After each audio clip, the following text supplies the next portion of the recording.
Peace, everyone, and welcome to my channel. My name is Jasmine, aka that social worker entrepreneur, Jazzy Jazz with the locks, and I am so happy to finally be in front of you all. This has been a journey, like a years-long journey. So when I say that I'm so happy and thankful, I'm so happy and thankful. I couldn't have chose a better date because today marks the 1-year anniversary since I resigned from my state position in the public defender's office. So I am like literally ecstatic. As a licensed master social worker with several years of experience, I have been able to experience a lot of highs and lows, ups and downs, trials and tribulations.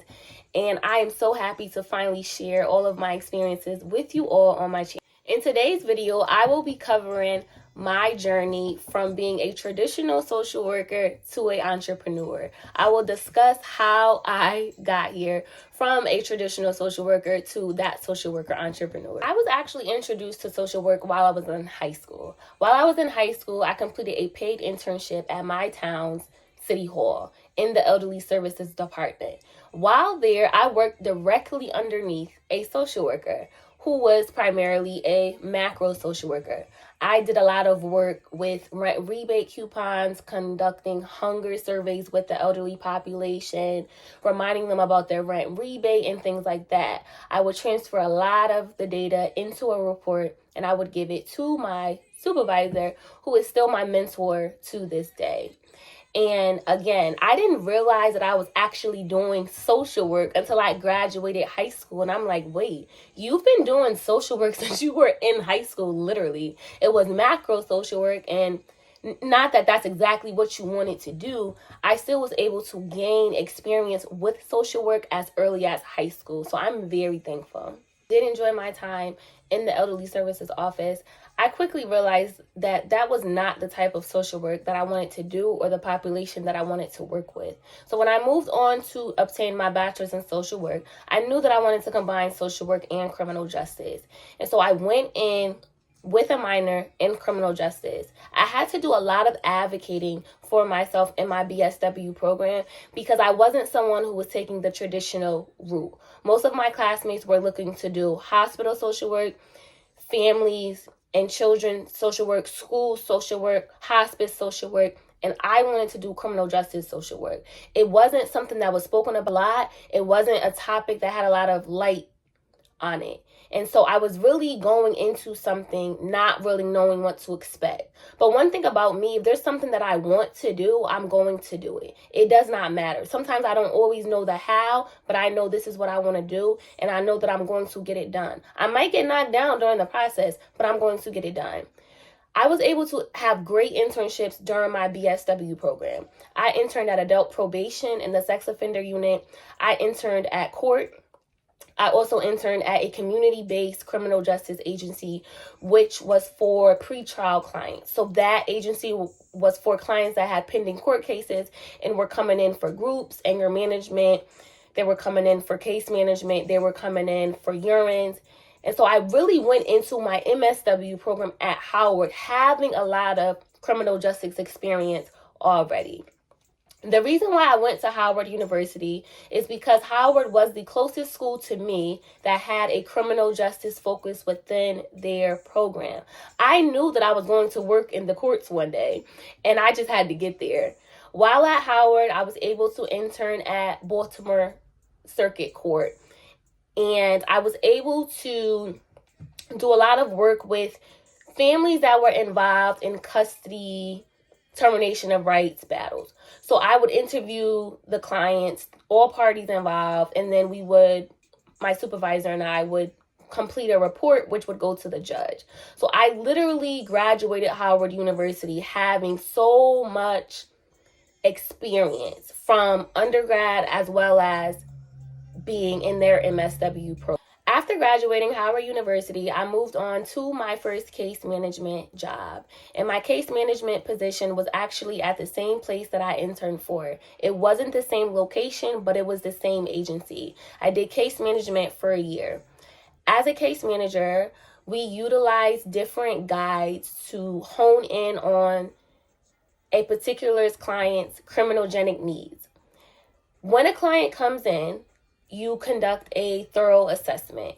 and you kind of want to hone in on what are their main needs. Is it basic needs?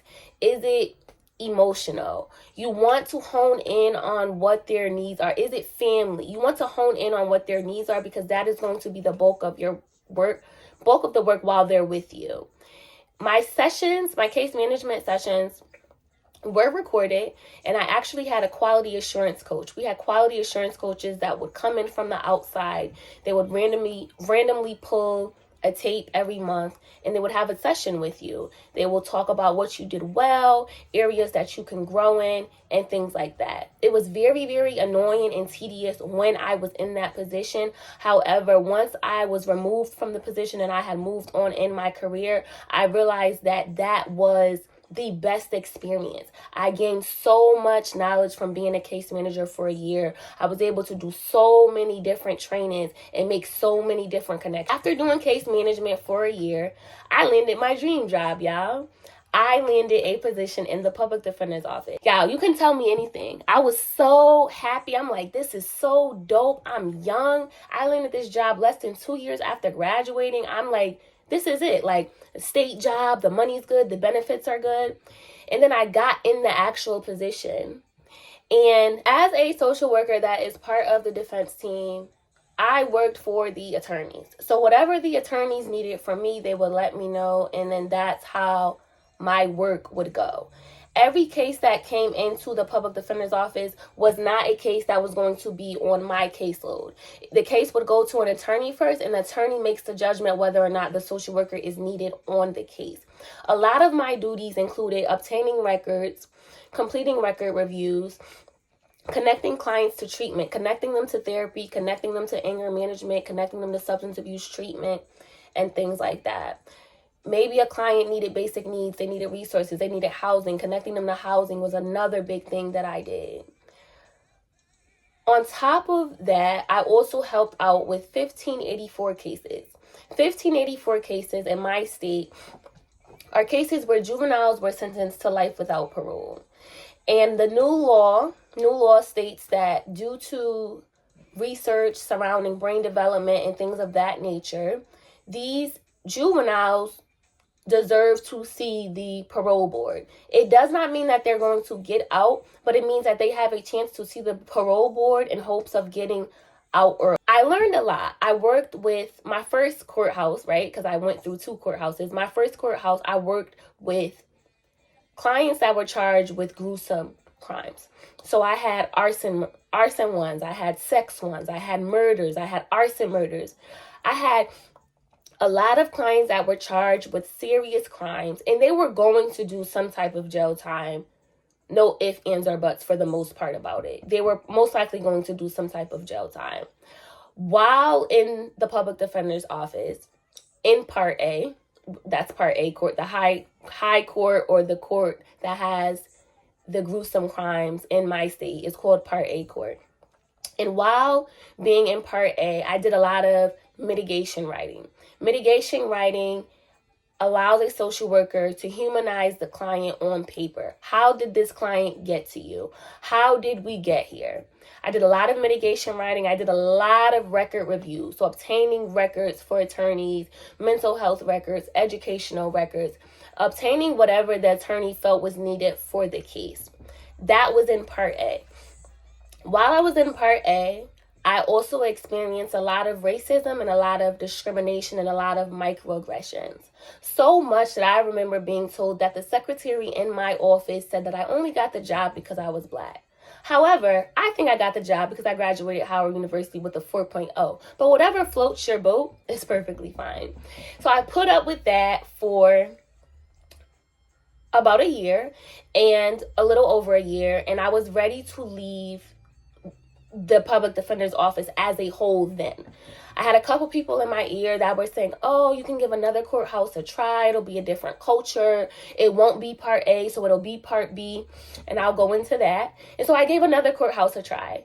And I did enjoy Part B. Part B is your lower level offenses. So it's your low level drug offenses. It's your disorderly conducts. I did that for a while and I did enjoy it. The difference between part A and part B is that part A court is like your urgent care, whereas part B is like your emergency room. So I went from having a caseload of over 60 to 70 clients, most of them being incarcerated, to now having a caseload of over 100 plus, to most of my clients being in the community, meaning that it was more work. I truly did enjoy my experience in part B court. I do feel like it was a better environment for me. However, the microaggressions were still there. The discrimination was still there. The slick comments was still there. And so ultimately, I became burned out. I began experiencing all the signs and symptoms of burnout. There were most mornings I would wake up and cry. Most mornings I would wake up and cry because I did not want to face being the only Black person in the office. I was becoming irritated. I was becoming less focused. I was becoming very, very depressed. On top of having a high caseload, I'm dealing with different microaggressions. I'm dealing with different slick comments. And it's just adding up. And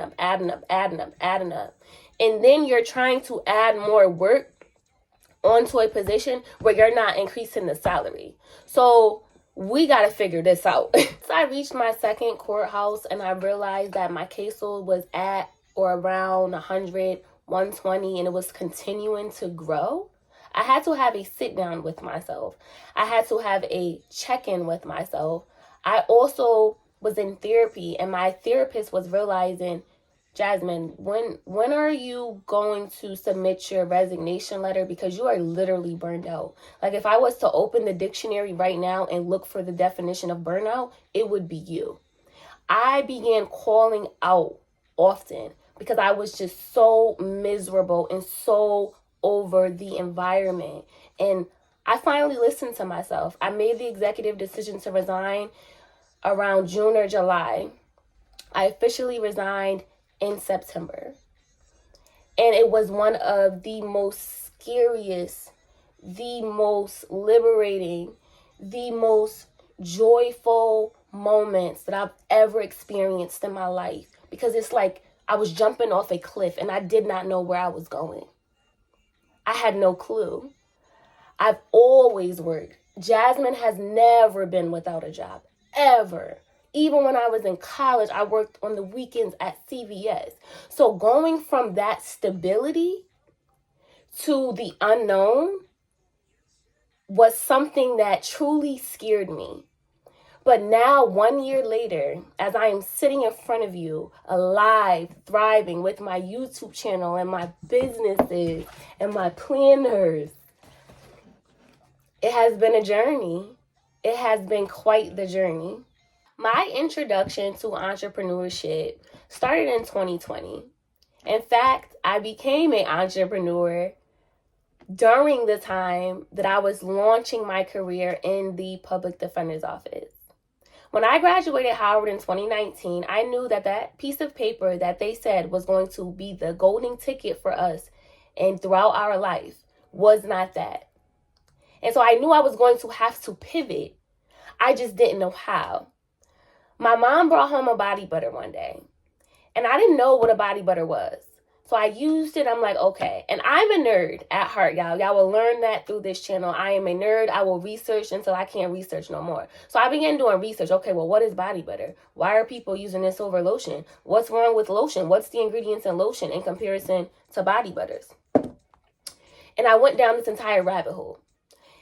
Soon after that, I began getting in the lab. I said, I'm not going to use lotion anymore. If this is harmful, then I'm not going to put lotion on the largest organ on my body. I began doing a lot of research. I began watching a lot of YouTube videos, trial and error, making body butters that were completely soupy, giving them to my friends and my mom. And can you try this? What do I need to do? How can I fix this? And so fast forward 4 years later, Natural Glow Essentials is still here with the best and all natural body butters that you can find. And not only do we have body butters, we have lip scrubs, we have body scrubs, and we have a lot of more products on the way. Everything is all natural. Everything is handmade because everything is connected to your mind, body, and soul. So my wellness business goes hand in hand with my social work side. That's why it's important to know who you are, not just on the surface level, but deep down. say thank you all for sticking around for my first video. Please subscribe if you haven't done so already. Any topics, any future topics that you want to see, please drop it in the comments. I am a multifaceted ball of fire. So that's why you have the entrepreneurship side of me. You have the social work side of me. You have the wellness side of me. You have the lock content side of me. You have the dating side of me. And I am just going to show up as my full true self on this channel. And I'm just so happy to grow with you all. And I'm just so happy that I finally launched. See you next week.